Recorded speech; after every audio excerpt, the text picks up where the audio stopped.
우리 기독교 역사를 보면 시대를 구분하는 전통적인 방법이 있습니다. 뭐 여러 가지 방법들이 있는데 이제 초대 교부들이 이 성경을 기본으로 해서 기독교 역사적으로 시대를 가르는 방식인데 크게는 이제 세 가지입니다. 하나는 이 태초, 창조에서부터 말라기까지, 그러니까 구약 성경이죠. 그 구약의 시대인데 이것을 일컬어서 성자 시대 이렇게 구분하는 방식이고요. 이제 두 번째는 예수님께서 오셔서 이제 공생의 기간을 이루시는 그 기간 30년에서 33년여 기간, 그 기간을 이제 다루는 그 시기를 성자 시대 이렇게 이제 가릅니다. 거기에는 가장 중요한 것이 있죠. 십자가, 예수님의 십자가 죽으심, 그리고 부활, 그리고 승천까지 이르는 고공생의 기간, 거기를 이제 성자 시대다 이렇게 일컫는 것이 있고, 마지막 하나 이제 예수님께서 승천하시고 마가의 다락방에 성령이 임하시는데 성령 강림, 거기부터 시작되는 그 시대, 그것을 일컬어서 이제 성령 시대 이렇게 이제 구분하는 이런 시대 구분이 있습니다. 그래서 성자 시대, 성부 시대, 성자 시대, 성령 시대 이렇게 이제 구분하는 이 전통적인 방식의 시대 구분입니다. 그런데 이제 성령 시대라고 했을 때는 이게 약간은 좀 다른 게 있어요. 그러니까 성부와 성자 시대는 어디서부터 어디까지 이렇게 딱딱 시작하고 끝나는 게 있잖아요. 근데 그 성령 강림, 성령 시대는 이제 시작하는데 새로운 시대인데 이때가 말세예요.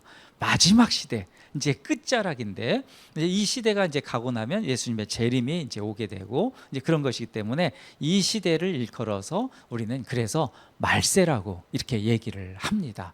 그러니까 새 시대가 열렸는데 그 시대가 바로 세상의 마지막 끝 시대이고, 그것이 곧 마지막 시대, 예수님의 재림을 기다리는 그 시대, 그것이 곧 성령이다, 성령의 시대다 이렇게 이제 우리가 구분할 수 있습니다. 우리가 이제 제가 세 개로 구분되는 전통적인 시대 구분을 말씀을 드렸는데, 성령께서 예수님께서 이제 승천하시고 성령 강림 후에 참 많은 일들이 일어나게 되는데, 특히 20세기 들어서 1900년도 초죠. 그때 성령의 강력한 역사들이 참 많이 일어납니다. 세계 곳곳에서. 거기서 특히 한 4년에서 5년 상간에 일어난 그 부분을 제가 잠깐 소개해 드릴 텐데, 특히 1904년 요때 이제 지금으로 일컫는 영국이죠. 웨일즈에서 이 부흥 운동이 일어나게 됩니다. 사실은 굉장히 짧아요. 그 시기가 몇 년 안 됩니다. 그러나 굉장히 강력하게 일어나는데, 우리가 알듯이 영국은 이 4개의 나라로 돼 있잖아요. 잉글랜드, 스코틀랜드, 또 북쪽에 아일랜드 있고, 좀 조그맣게 뭐 도시 같기도 하지만 거기가 이제 웨일즈라는 그 이제 나라인데, 제가 웨일즈라는 나라는 제 인상적으로 기억하는 게요, 영국의 축구로 아주 유명하잖아요. 근데 영국 이렇게 프로 축구 선수들 이렇게 나오는데, 그때 웨일즈 선수가 껴 있는데 영국, 그러니까 잉글랜드 국가가 이렇게 나올 때 그 웨일즈 선수는 거기에 반응을 하지 않더라고요. 그러니까 아직도 영국이란 나라, 우리가 일컬어서 이제 통틀어서 그런 나라에는 아직도 이 민족적인 감정들이 아직도 이렇게 있구나라는 걸 제가 아주 확인하면서 좀 흥미롭게 이렇게 바라보게 됐는데, 하여튼 그 웨일즈 대부흥 운동이 1904년도, 그리고 1905년도는 호주로 가요. 호주로 가서 거기에서 또 성령의 역사가 일어나고, 또 1904년 5년도죠. 5년도에서는 이제 인도에서는 복음이 들어갈 것 같지 않은 생각도 들잖아요. 우리가 지금 생각해 보면 힌두교가 아주 강해서. 그런데 그 인도에서도 이 성령의 운동이, 부흥 운동이 일어나고, 또 이어서 LA에 있는 그 아주사 지역에서도 성령의 역사가 강하게 일어나게 됩니다. 그리고 나서 이제 1년 있다가 그 이듬해 1907년 우리나라에도 이 평양에 이제 그 성령의 대역사가 일어나게 되고, 또 1년 있다가 1908년이 되죠. 그 시기에는 이제 만주, 그리고 중국 그 대륙에도 성령의 운동들이 강력하게 일어납니다. 그러니까 신기하죠. 4년, 5년, 6년, 7년, 8년 이렇게 한 5년 사이에 어떤 그런 1년 단위로 전 세계가 성령으로 이 불바다가 되는 성령의 역사가 되는 참 놀라운 일이 그렇게 벌어지게 되는데 하여튼 참 그 굉장한 일이 아닐 수 없습니다. 그런데 이 부흥의 역사 중에서 처음 제가 꼽았던 이 웨일즈 대부흥 운동, 여기에서 우리가 좀 하나 염두에 좀 두어야 될 것은 이 부흥 운동들은 그냥 일어나지 않더라는 거예요. 부흥을 사모하는 사람들의 그런 어떤 기도들이 그 안에 먼저 배경에 있었다는 거죠. 이제 웨일즈 부흥을 위해서 오래도록 기도했던 이 사람이 이반 로버츠라는 사람입니다. 근데 이반 로버츠 이분은 어릴 때 12살 때부터 이 탄광일을 이렇게 하고 그랬는데 1900년도니까 이제 뭐 산업들이 확 일어나고 할 때니까요. 애들도 가서 공부하지 않고 막 일할 때 그 시기잖아요. 근데 하여튼 이반 로버츠가 12살 때부터 이 탄광일을 했는데 집에 돌아와 갖고는 그렇게 열심히 아주 기도에 전념을 했대요. 그렇게 했는데 웨일즈 대부흥을, 그러니까 웨일즈 부흥을 위해서 우리가 사는 이 나라가 부흥의 역사가, 성령의 부흥의 역사가 있길 원합니다라고 하면서 기도한 것이 몇 년이냐면 무려 13년 동안 그렇게 기도했는데 13년째 이제 웨일즈의 그런 부흥이 일어났다는 것이죠. 참 중요한 부분이죠. 그러니까 이 부흥 운동은 그냥 일어나는 게 아니라 누군가의 그 사모하며 기도했던 사람들의 그 기도의 응답이기도 하고, 또 거기에 있어서는 또 뒤에도 말씀드렸지만 죄 회개 운동들, 그것이 곧 따라서 같이 동반해서 온다. 이것을 우리가 기억할 필요가 있습니다. 자, 인류 문명이 발달하면 발달할수록요, 이 영적인 것, 이 종교적인 것에 관심을 두지 않는 경향이 큽니다. 특히 과학 문명이 발달하면은 이 물질적인 세계에 대한 일종의 맹신이 있어요. 과학이 모든 것들을 다 할 수 있다, 산업이 모든 것들을 다 할 수 있다, 이런 알게 모르게 사람들에게 주는 이런 맹신적 그런 어떤 종교색이라고 해야 될까요? 종교적인 건 관심이 없는데 오히려 과학에 관심이 가면서 그게 종교화되는 이런 현상들이 두드러지는데, 요즘 같으면은 AI가 그렇죠. AI가 모든 것들을 다 대체할 수 있고 그 사람의 지능까지도, 이 감정까지도 다 컨트롤하고 이것까지도 사용할 수 있다라는 게 AI에서 추구하는 그 목적지거든요. 사실은 이런 것만 들으면 굉장히 위험하지 않을 수 없습니다. 굉장히 위험한 것이죠. 뭐 지금도 위험성들이 있잖아요. 로봇들이 괜히 산업 현장에서 사람을 해하고 죽이기도 하고 막 이런 것들이 좀 오동작되는 것들이 있어서 아주 위험한 것들이 지금도 있는데, 하여튼 저는 굉장히 큰 우려를 갖는 사람 중에 하나입니다. 그리고 점점 시대가 갈수록 이런 것들이 이렇게 시스템화 될 텐데, 이것은 마지막 시대에 이루어지는 어떤 일들 중에 하나임에 분명합니다. 하여튼 우리 그리스도인들은 이것을 이게 어떤 방향으로 갈지 분명하거든요. 이건 사실은 편리하다라는 명분 하에 여러 가지 이 지구 전체적인 하나님의 창조 세계를 상당히 난잡하게 할 가능성이 있는 여지로 갈 것이 분명합니다. 그래서 우리는 그런 생각을 가지고 우리는 좀 경계하면서 좀 바라볼 필요가 있는데, 여하튼 자연스럽게 산업이 발달하고 과학이 발달하면 영적인 것은 시시하게 받아들이기 쉽습니다. 성경은 이런 현상을 일컬어서 교만이라고 얘기합니다. 자, 구약 성경에서 인류가 가장 교만했을 때가 있는데 그게 창세기 11장에 기록되어 있습니다. 그 사건이 나오죠. 우리가 잘 아는 바벨탑 사건. 창세기 11장은 그 인간의 교만, 그러니까 사람의 교만이 하늘을 찌르는 그런 시대라는 것을 명백하게 기록하고 있습니다. 그 시대 사람들은 자기들이 하나님처럼 되고자 쌓았던 것이 그 바벨탑이죠. 하나님과 동등되게 된다, 하나님 필요 없다, 우리의 이런 모든 이 과학 문명, 물질 문명이 하늘에 닿을 수 있다라고 하는 이런 교만함이 그 바벨탑 사건인데요. 당시 이 바벨탑은 이제 최첨단 기술이 동원돼서 그 동원된 문명의 산물입니다. 그냥 뭐 어떤 대충 되어진 게 아니라 최첨단 기술이 총동원된 그런 기술인데요. 그들이 이제 바벨탑 쌓기를 멈추고 흩어졌던 것은 의외의 사건 때문에 그렇습니다. 그들이 서로 말이 통하지 않게 되면서 서로 흩어지게 되는데 하나님이 그들의 언어를 갈라놓았기 때문에 그런 현상이 생기는데요.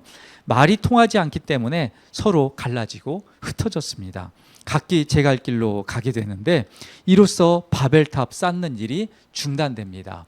그러니까 저는 이 사건을 보면서도 코로나 때 2020년, 21년, 22년 이렇게 오면서 야, 이들이 이렇게까지 과학을 가지고 전 인류를 괴롭히는구나, 어렵게 만드는구나. 근데 언젠가는 끝이 날 테다. 근데 끝이 날 때 자기들끼리 싸워서 갈라지면서 이렇게 될 것이다 라고 이제 생각이 들었는데 얼추 뭐 비슷하게 맞는 것 같은데 하여튼 진실들이 드러나니까 끝나게 되는데 하여튼 이 거짓들은 분명하게 자기들끼리 싸우면서 내분으로 싸우면서 서로 에이 저 인간하고 못 살겠다 하면서 갈라지는 이런 것들이 이제 일어난다는 것이죠.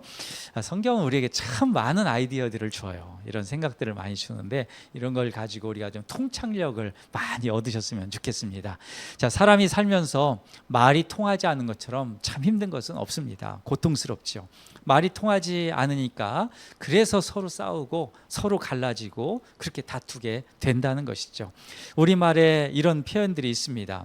모두 언어 소통이 되지 않음으로 인해서 어려움을 그런 토로하는 그런 표현들인데 말이 안 통해 뭐 이런 얘기 있잖아요. 말이 안 통해, 말도 안 돼, 뭐 이런 얘기 있고, 또 말이 통해야 말을 하지, 뭐 이런 얘기도 있고, 또 말이 말 같지도 않으니 원, 뭐 이렇게 이제 우리가 그 혀를 차기도 합니다. 다 말에 대한 거죠. 신기하게 말이 안 통한다, 이제 이런 얘기죠.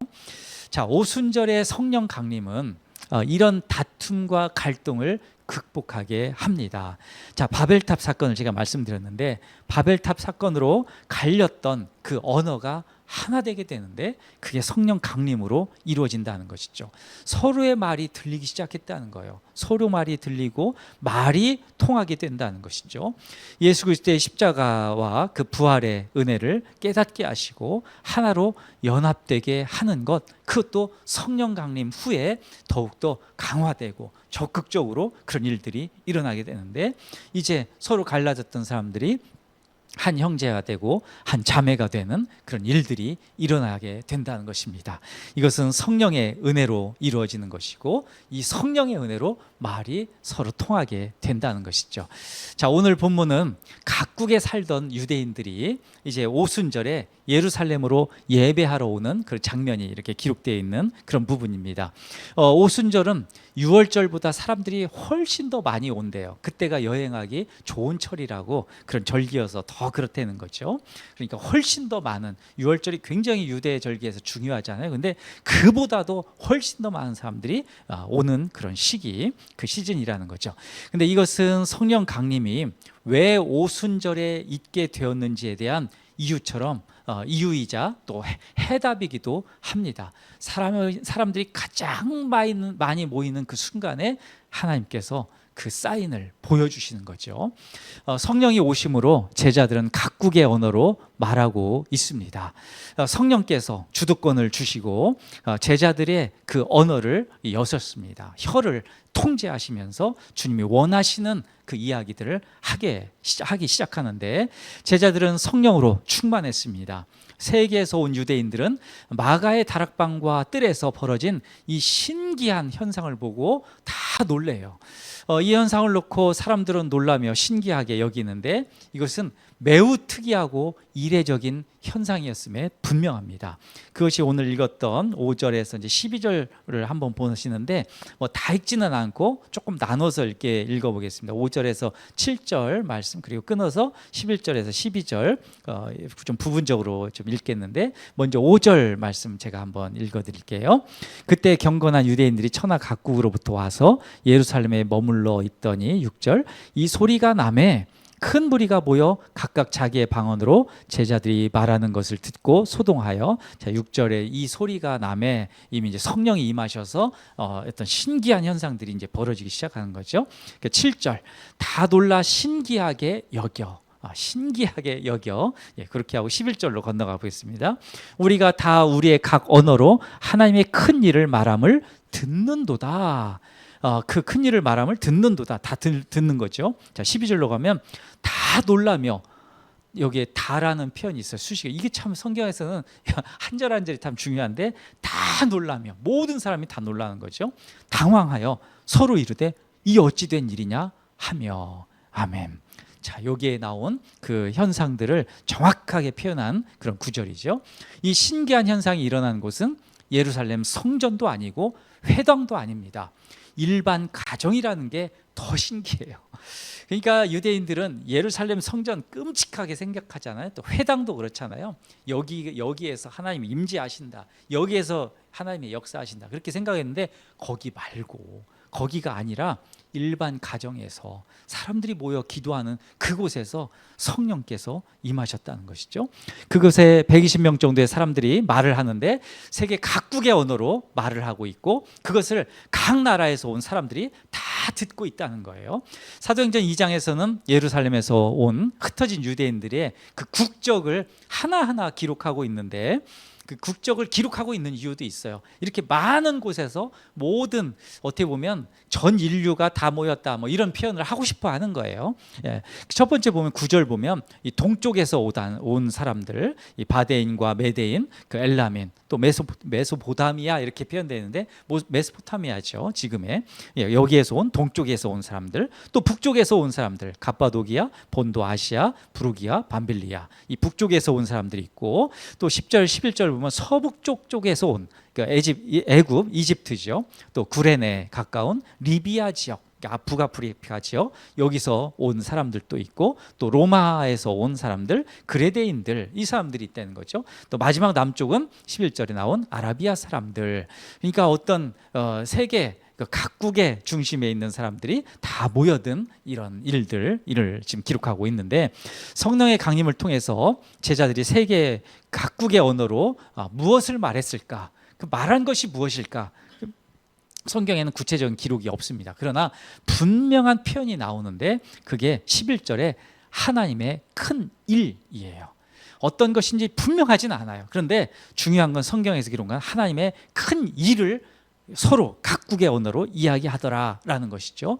제자들은 각국의 언어로 찬양하고 성경에 기록된 말씀을 말하고 있음에 틀림없습니다. 그런데 그 소리를 듣고 그 광경을 지켜보던 사람들의 반응이 이렇습니다. 크게 두 가지인데 하나는 7절 하반절에 보면 이런 말씀이 있어요. 자막이 있으니까 같이 한번 읽어볼까요? 함께 읽어보겠습니다. 보라, 자막 나왔나요? 있나요? 조금 더 넘겨보시죠. 조금 더, 조금 더 넘겨보시면 없나요? 없나 보네. 그럼 제가 읽어드릴게요. 자, 보라, 이 말하는 사람들이 다 갈릴리 사람이 아니냐 이렇게 나왔는데 사람들이 갈릴리 사람이라고 지칭하는 이유가 있죠. 이 사람들 갈릴리 사람 아니야? 이렇게 이제 얘기하는 거예요. 이런 뉘앙스예요. 이런 뉘앙스. 이 사람들 지금 뭐 하는 거야? 근데 신기하긴 하네. 근데 보니까 갈릴리 사람들이네. 이렇게 얘기하는 거. 제가 지금 이렇게 말하는 이런 톤이에요. 이 사람들 갈릴리 사람이네. 이렇게 얘기하는 거. 갈릴리는 예루살렘 북쪽이죠. 그쪽 지역인데 당시 예루살렘이 중심이고 그 어떤 지역 차별이 상당히 좀 심했는데 북쪽 갈릴리 생각하면은 이 갈릴리에서 나사렛에서 무슨 선한 것이 나겠느냐 이제 이런 그 표현이 있잖아요 성경에서. 그런 거예요. 갈릴리에서 이 촌놈들 여기에서 뭐가 있겠느냐 이런 그 어떻게 보면은 좀 거기를 지역 차별하는 그런 곳이 이제 갈릴리 지역이었는데, 이제 갈릴리 사람 아니냐 이렇게 얘기하는 거예요. 이 촌놈들이네 이렇게 얘기하는 거죠. 그런 관점에서 굉장히 천박하게 여기면서 얘기하는 거죠. 비꼬면서 갈릴리 사람들 이렇게 얘기하면은 베드로를 잠깐 떠올려 보면요, 베드로가 이제 예수님께서 이제 잡히 체포되시고 이제 베드로가 있다가 얼스렁 있다가 어디 가지도 못하고 어디 나가지도 못하고 막 있다가 거기에서 이제 거기 주변에 있던 사람들이 너도 예수님 제자 아니야? 라고 얘기했던 게 있잖아요. 발각됐던 그 이유가, 성경학자들은 이 베드로의 발음이 갈릴리의 특유한 그런 어떤 방언을 했기 때문에 금방 눈치챘을 것이다 이렇게 이제 얘기해요. 성경학자들은 이 후흠이라고 그래서 이 목구멍에서 나오는 이 히브리어에서는 이런 발음, 하여튼 이 가래 끓는 발음처럼 이런 발음들이 좀 있는데, 그것이 좀 약하대요. 갈릴리 쪽이 좀 불분명하다고 그래요. 그러니까 있는 사람들이 좀 이렇게 대화를 나누다가 저 사람 갈릴리 사투리를 쓰네. 후음이 잘 안 되니까 이런 것이 명확하게 안 되니까 너 그래서 예수님 제자 아니야? 이렇게 얘기했다는 거죠. 그 어느 정도 일리는 있습니다. 하여튼 여기에 7절에는 갈릴 사람이 아니냐라고 하는 게 바로 그런 뜻인데, 근데 여기에서 한술 더 떠서 두 가지라고 했잖아요. 이 술 취한 사람으로 폄하를 해요. 13절에 보면 또 어떤 이들은 조롱하여 이르되 그들이 새 술에 취하였다 하더라 이렇게 표현하는데, 저 양반들 저거 갈릴리 저 촌놈들이 완전 술 먹고 깽판치네 이런 이제 표현입니다. 이렇게 아주 그냥 조롱 섞여서. 자, 사도행전 2장에서 성령 강림으로 인해서 사람들의 언어 행위를 보면서 평가가 갈립니다. 그들은 갈릴리 사람인 것을 알고 신뢰감이 뚝 떨어지는 거죠. 갈릴리 사람들이 각국의 언어로 말하는 것을 대수롭지 않게 치부해 버립니다. 명절 대목에 소란을 떤다. 아이고 주접 떨고 있네. 이런 이제 이야기로 생각하는 것이죠. 그런데 성령님은 갈릴리 사람들을 통해서 하나님의 큰 일을 전파하게 하셨습니다. 이게 참 중요합니다. 성령 강림은 가장 신뢰감이 없는 그 사람들, 가장 천박하게 여기는 사람들을 통해서 영향력을 갖게 되는 기점이 된다는 것이죠. 오순절 다락방에서 갈릴 사람들을 통해서 복음이 시작되었고, 로마의 길을 따라 복음이 전파됩니다. 돈이 많은 사람들, 갑부들, 또 어떤 그 높은 자리에 있는 사람들, 어떤 유명한 사람들, 이런 사람들 통해서 이런 사람들에게 성령이 임한 것도 아니고, 갈릴 사람들에게 성령이 임하고, 거기서 기도했던 사람들에게 임하고, 또 그 사람들을 통해서 그 복음의 역사들이 전파들이 이루어진다는 사실, 정말 놀라운 일입니다. 정말 놀라운 일이에요.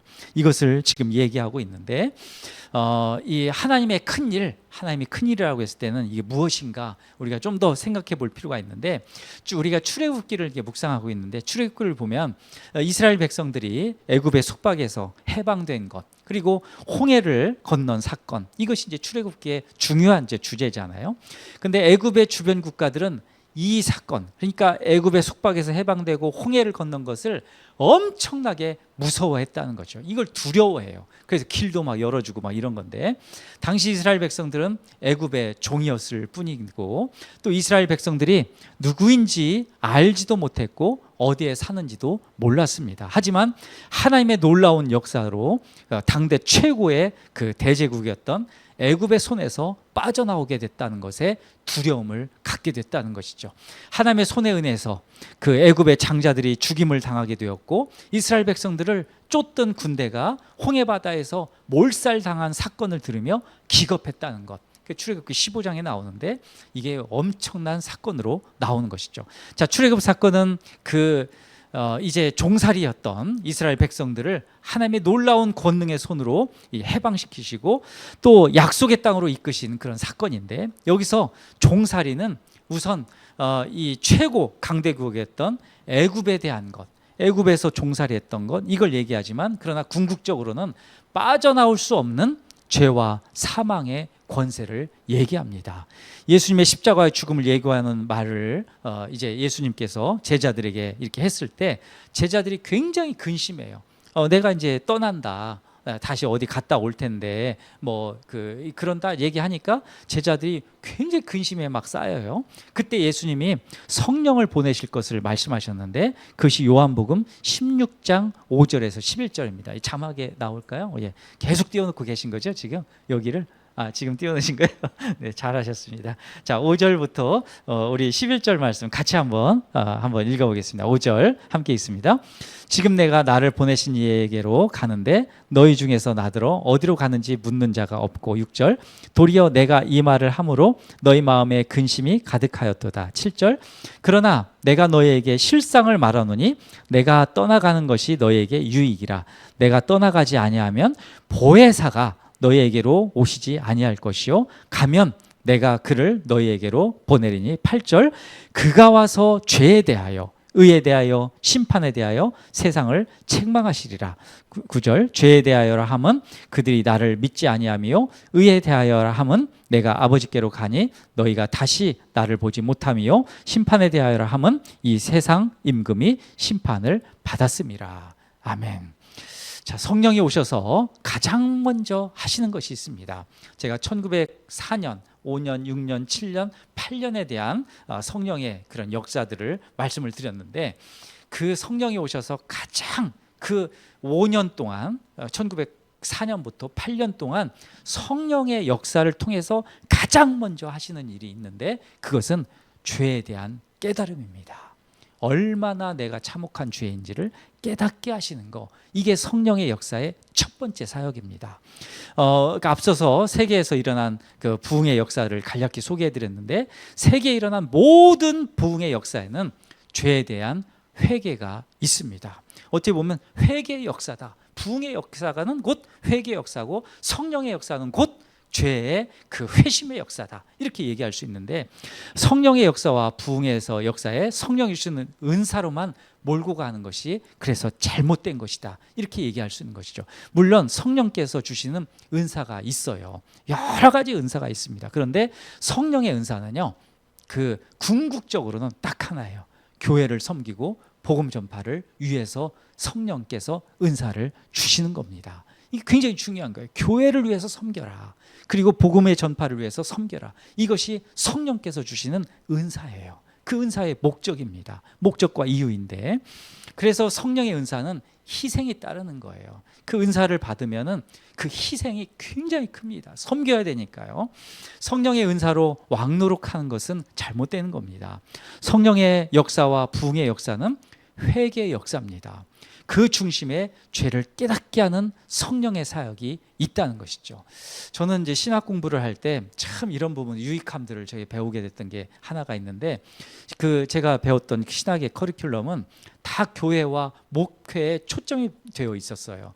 그러니까 교회 사역 따로, 목회 사역 따로, 신학 따로, 이게 아니라 모든 신학은 교회를 세우는 데 있어야 된다. 모든 신학은 목회적인 것을 그 섬기는 데 있어야 된다. 이게 어떤 중심적인 모토가 있었어요. 그 신학교에.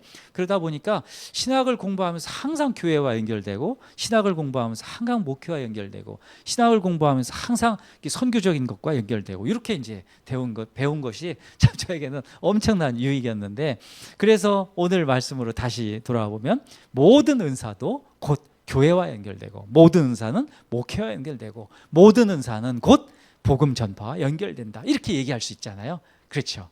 이해되시죠? 예, 이렇게 되는 것입니다. 자, 죄는 사람의 능력으로는 도저히 벗어날 수 없는 그런 속박이 아닐 수 없습니다. 그 속박의 끝은 죽음입니다.